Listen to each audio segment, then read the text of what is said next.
അവറ്റകളുടെ കരച്ചിലേക്കാൻ തന്നെ എന്തൊരു സുഖം. ഒന്ന് വാഗമൺ വരെ പോയി വന്നിട്ട് ഏകദേശം 1 മാസം ആവാറായി. എന്നാലും ഇത് ഇവിടെ കിടക്കട്ടെ. അങ്ങനെ എത്തിപ്പിടിച്ച് നമ്മൾ വാഗമൺ എത്തി. ഇനി ഞാൻ എന്റെ അച്ഛനെ കാണിച്ചു തരാം.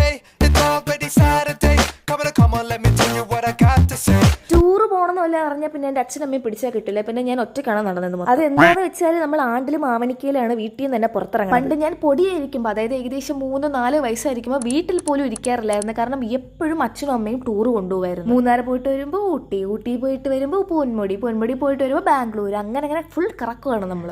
ഇപ്പൊ അതെല്ലാം വെറും നൊസ്റ്റാൾജിയും മെമ്മറീസ് ആയിട്ട് മാറിയിരിക്കുന്നു. എന്റെ SSLC ബോർഡ് എക്സാമിന്റെ റിസൾട്ട് വന്നിട്ട് തൊട്ട് അടുത്ത ദിവസമായിരുന്നു ഈ ടൂർ. ഞാൻ പോലും പ്രതീക്ഷിക്കാത്ത നല്ല മാർക്കായതുകൊണ്ട് ഞാൻ ടൂറിന് പോകാൻ കുറച്ചും കൂടെ എക്സൈറ്റഡ് ആയിരുന്നു. കാരണം എല്ലാരും കണ്ടിങ്ങനെ പൊങ്ങച്ചം പറയാമല്ലോ. പക്ഷെ ആ പണി അരുണ ചെയ്യില്ല. ജോക്സ് അപ്പാർട്ട്, അങ്ങനെ നമ്മൾ വാഗമണിൽ എത്തിച്ചേർന്നിരിക്കുന്നു. ആദ്യം നമ്മൾ പോയത് മെഡോസ്, അതായത് മലയാളത്തിൽ മൊട്ടക്കുന്നെന്ന് പറയും, അവിടെയായിരുന്നു പോയത്. ദയവ് ചെയ്ത് സ്ഥലങ്ങളുടെ പേരൊന്നും എൻ്റെ അടുത്ത് ചോദിക്കരുത്. ഞാൻ പറഞ്ഞതിൽ തെറ്റുണ്ടെങ്കിൽ ക്ഷമിക്കണം. നമ്മൾ വാഗമണിൽ വന്നിട്ട് ഇവിടെ കയറില്ലെങ്കിൽ എന്തോ നഷ്ടമാണെന്ന് ഗൈഡർ പറഞ്ഞു. മഴയായിട്ടും ഞാൻ പിന്നെ കയറിയിട്ടേ പോകുന്നു വാശി നിൽക്കും. എനിക്ക് അങ്ങ് ടോപ്പ് വരെ നടക്കാനുള്ള കപ്പാസിറ്റി ഇല്ലാത്തതുകൊണ്ട് ഞാൻ പകുതിക്ക് വെച്ച് നിർത്തി.